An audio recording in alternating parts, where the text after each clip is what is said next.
അസ്സലാമു അലൈക്കും വറഹ്മത്തുള്ള. പ്രിയപ്പെട്ട 4ാം ക്ലാസ്സിലെ കുട്ടികളെ, ആദ്യത്തെ പരീക്ഷ അഖീദയാണ്. അതിൻ്റെ കംപ്ലീറ്റ് റിവിഷൻ, പരീക്ഷയ്ക്കുള്ള മുഴുവൻ പാഠത്തിൻ്റെയും റിവിഷൻ നിങ്ങളെല്ലാവരും കണ്ടിട്ടുണ്ടാകും. അത് കണ്ടതിന് ശേഷമാണ് ഈ മോഡൽ ചോദ്യപേപ്പറിന് ആൻസർ ചെയ്യേണ്ടത്. അപ്പോൾ നമ്മൾ 2 ചോദ്യപേപ്പറാണ് ഇന്ന് നമ്മൾ നോക്കാൻ പോകുന്നത്. ഒന്ന് കഴിഞ്ഞ വർഷം നമ്മുടെ കേരളത്തിലൊക്കെ നടന്ന മദ്രസൻ്റെ പാദവാർഷിക പരീക്ഷൻ്റെ ക്വസ്റ്റ്യൻ പേപ്പർ, രണ്ടാമത്തത് ഗൾഫ് നാടുകളിൽ നടന്ന പരീക്ഷൻ്റെ ക്വസ്റ്റ്യൻ പേപ്പർ. ഇത് രണ്ടും നമ്മൾ നോക്കും ഇൻഷാ അള്ളാഹ്. അപ്പോൾ ഒന്നാമത്തേത് ശരി അടയാളപ്പെടുത്താനാണ്. ഒന്നാമത്തെ ചോദ്യം വുജൂദ്, അതിൻ്റെ അർത്ഥമാണ് ഇവിടെ കൊടുത്തത്. തുടക്കമില്ലാതിരിക്കൽ, അന്ത്യമില്ലാതിരിക്കൽ, ഉള്ളവനായിരിക്കൽ. എന്താ ഉത്തരം? ഉള്ളവനായിരിക്കലാണ് ഉത്തരം. അടുത്തത് ഖിയാമും ബിൻ നഫ്സ്, സ്വയം നിലനിൽക്കൽ, അന്ത്യം ഇല്ലാതിരിക്കൽ, തുടക്കം ഇല്ലാതിരിക്കൽ. എന്താ ഉത്തരം? സ്വയം നിലനിൽക്കൽ. ഖുദ്റത്ത്, അറിവ്, കഴിവ്, കാഴ്ച. ഏതാ ശരി ഉത്തരം? കഴിവ്. അടുത്ത് സംഅ് എന്ന് പറഞ്ഞാൽ കേൾവി, കാഴ്ച, സംസാരം. ഏതാ ശരി? കേൾവി. അടുത്ത് ഇറാദത്ത്, ഏകത്വം, കഴിവ്, ഉദ്ദേശിക്കൽ. ഏതാ ശരി? ഉദ്ദേശിക്കൽ. അടുത്തത് താഴെ പറയുന്ന ആയത്തുകൾ അള്ളാഹുവിൻ്റെ ഏത് സിഫത്തുകളെ സൂചിപ്പിക്കുന്നു? ഖുൽ ഹുവല്ലാഹു അഹദ്. ഏത് സിഫത്തിനെയാണ് സൂചിപ്പിക്കുന്നത്? അഹദ് എന്നുള്ള സിഫത്ത് അല്ലേ? ഇതൊക്കെ കണ്ടില്ലേ? വഹദാനിയത്ത്, ഏകത്വം. അപ്പോൾ അള്ളാഹു ഏകനാണെന്ന് സൂചിപ്പിക്കുന്നതാണ് ഖുൽ ഹുവല്ലാഹു അഹദ് എന്നുള്ളത്. അടുത്തത് അള്ളാഹു സമദ്, അത് ഏത് ആയത്തിനാണ് സൂചിപ്പിക്കുന്നത്? അല്ല, ഏത് സിഫത്താണ് സൂചിപ്പിക്കുന്നത്? ഇതാ അള്ളാഹു സമദ് എന്ന് പറഞ്ഞാൽ സ്വയം നിലനിൽക്കൽ. ഖിയാമും ബിൻ നഫ്സ്, സ്വയം നിലനിൽക്കൽ, അതാണ് സൂചിപ്പിക്കുന്നത്. അടുത്തത് വിപരീതം എഴുതാനാണ്. ഹയാത്ത്, അപ്പം അതിൻ്റെ വിപരീതം എന്താ? മൗത്ത്. പിന്നെ സംഅ്, വിപരീതങ്ങളൊക്കെ നമ്മൾ ഈ കോളത്തിൽ വളരെ വൃത്തിക്ക് നമ്മൾ പഠിക്കുന്നുണ്ട്. ഇവിടെ വാജിബായ സിഫത്തും മുസ്തഹീലായ സിഫത്തും.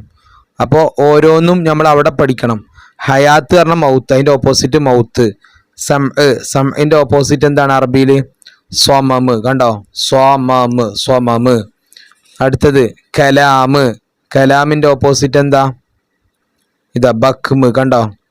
ബഖ്മ്.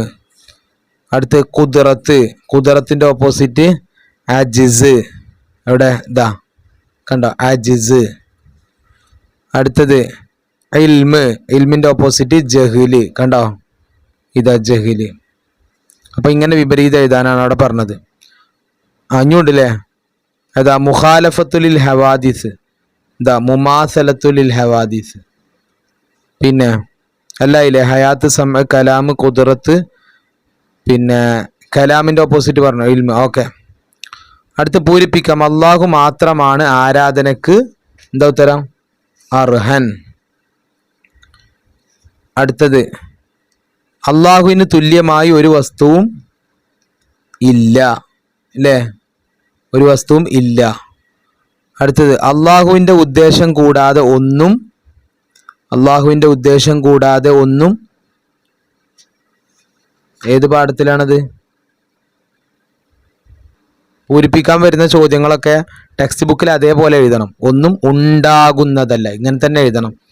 ഒന്നും ഉണ്ടാകുന്നതല്ല. നമ്മളെ ഊഹം വെച്ചിട്ട് ഉത്തരം എഴുതാൻ പറ്റൂല. അടുത്തത് നമുക്ക് തോന്നുന്ന ഉത്തരം അങ്ങനെ എഴുതാൻ പറ്റൂല. അടുത്തത് അള്ളാഹുവിന് തുല്യമായി ഒരു വസ്തുവും ഇല്ല, അള്ളാഹുവിൻ്റെ ഉദ്ദേശം കൂടാതെ ഒന്നും ഉണ്ടാകുന്നതല്ല. ഹയാത്ത് എന്ന സിഫത്തുള്ള അള്ളാഹു ഹയ്യാണ്. എന്താ എഴുതേണ്ടത്? ഹയാത്ത് എന്ന സിഫത്തുള്ള അള്ളാഹു ഹയ്യാണ്. ബസർ എന്ന സിഫത്തുള്ള അള്ളാഹു ബസീറാണ്. ഇത് നന്നായി പഠിക്കണം കേട്ടോ, ഇത് പരീക്ഷയ്ക്ക് വരും. ഹയാത്ത് എന്ന സിഫത്തുള്ള അള്ളാഹു ഹയ്യാകുന്നു. പിന്നെ മുരീദ്, ഇറാദത്ത് എന്ന സിഫത്തുള്ള അള്ളാഹു മുരീദാകുന്നു. അങ്ങനെ ഓരോന്നും. അടുത്ത അർത്ഥം എഴുതാം. കൗനുഹു കാരിഹ, അതിൻ്റെ അർത്ഥം എഴുതാനാണ്. അത് നമ്മൾ ഇവിടെ എല്ലാത്തിൻ്റെയും അർത്ഥം കൊടുത്തിട്ടുണ്ട്.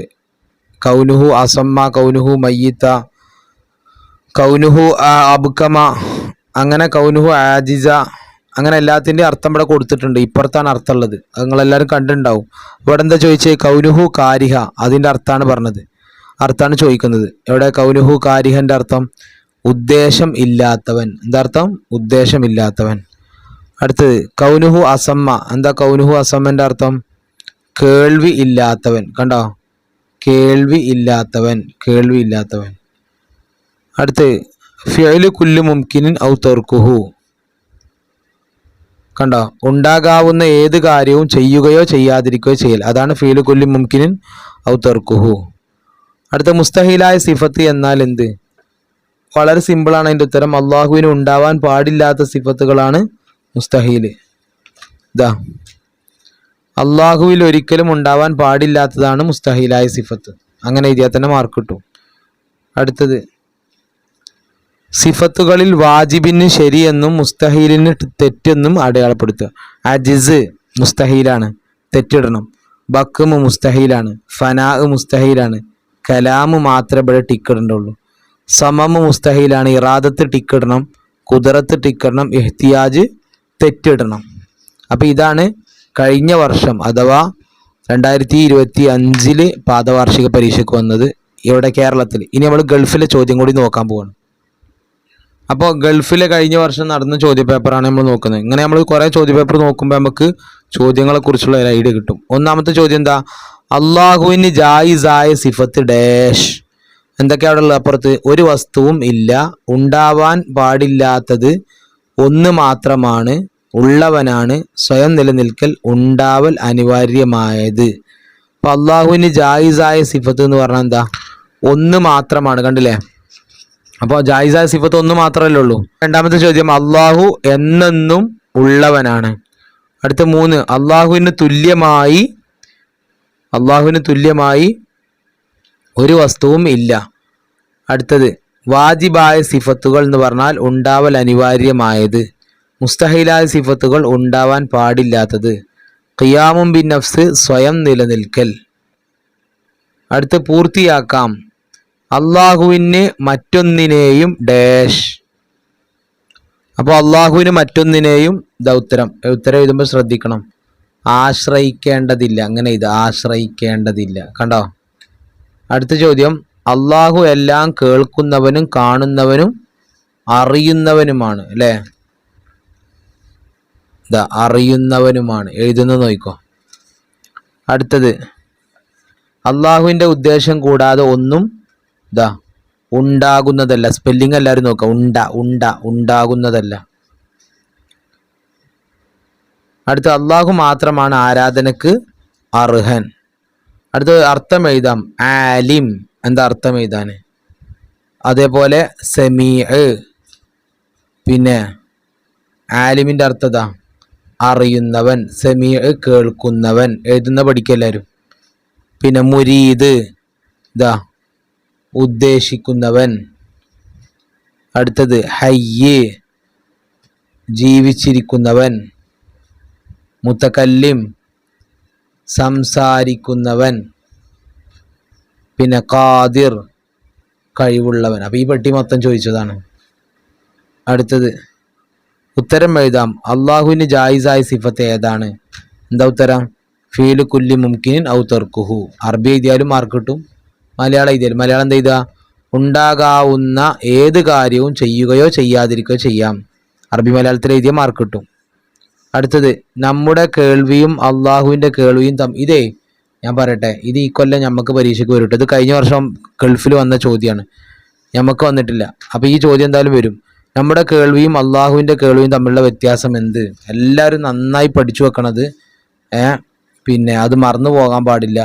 എന്താണ്? അള്ളാഹുവിൻ്റെ എന്നാൽ നമ്മുടേത് അപൂർണവും അള്ളാഹു നൽകിയതുമാണ്. എന്താ പഠിക്കേണ്ടത്? നമ്മുടേത് അപൂർണവും അള്ളാഹു നൽകിയതുമാണ്. അള്ളാഹുവിൻ്റേത് സമ്പൂർണവും സ്വന്തമായി ഉള്ളതുമാണ്. അത് നന്നായി കാണാൻ പഠിക്കട്ടോ. പരീക്ഷയ്ക്ക് വരും, 100% ഉറപ്പാണ് ചോദ്യം. നമ്മുടെ കേൾവി അള്ളാഹുവിൻ്റെ കേൾവി തമ്മിലുള്ള വ്യത്യാസം പഠിച്ചു. അടുത്ത്, താഴെ പറയുന്ന സിഫത്തുകളുടെ വിപരീതം എഴുതാം. കൗനുഹു മുരീദ. ഇതാ കൗനുഹു മുരീദ, കൗനുഹു കാരിഹ. കണ്ടോ? കൗനുഹു കാരിഹ പഠിച്ചില്ലേ? അടുത്തത്, കൗനുഹു ഖാദിറ. അപ്പോൾ കൗനുഹു ആജിസ. കണ്ടോ? ഓപ്പോസിറ്റ് എന്താണ്? കൗനുഹു ഖാദിറ, കൗനുഹു ആജിസ. പിന്നെ അടുത്തത്, കൗനുഹു മുത്തകല്ലിമ. അപ്പോൾ കൗനുഹു അബ്കമ. അടുത്ത്, കൗനുഹു അസമ്മ. അപ്പോൾ കൗനുഹു അസമ്മ എന്നുള്ള ഇവിടെ തന്നത്. അപ്പോൾ ഇതാണ് എഴുതേണ്ടത്, കൗനുഹു സമീഅ. ഇത് തന്നാൽ ഇതെഴുതുക, ഇത് തന്നാൽ ഇതെഴുതുക. അങ്ങനെ വേണ്ടി കൗനുഹു അസമ്മ, കൗനുഹു സമീഅ. പഠിച്ചില്ലേ?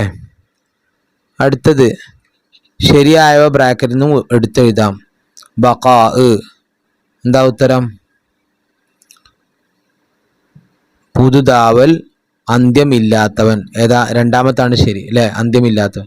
അടുത്ത ഖിദം, തുടക്കമില്ലാതിരിക്കൽ, നശിക്കൽ. എന്താ ഉത്തരം? ആദ്യത്താണ് ശരി, തുടക്കമില്ലാതിരിക്കൽ.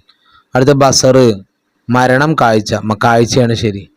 അടുത്ത ഇൽമ്, ഒന്നിലധികമാവൽ, അറിവ്. അറിവാണ്. അതൊക്കെ എത്ര സിമ്പിളാ. ഖുദ്റത്ത്, കഴിവ് ഇല്ലാതിരിക്കൽ. അത് ശരി, കഴിവാണ് ശരി. അപ്പോൾ ഇതാണ് നമ്മളെ ഗൾഫിലെ കഴിഞ്ഞ വർഷത്തെ ചോദ്യപേപ്പർ. ഇൻഷാ അള്ളാഹ് മോഡൽ ചോദ്യപേപ്പർ എല്ലാവർക്കും മനസ്സിലായി. അസ്സലാമു അലൈക്കും.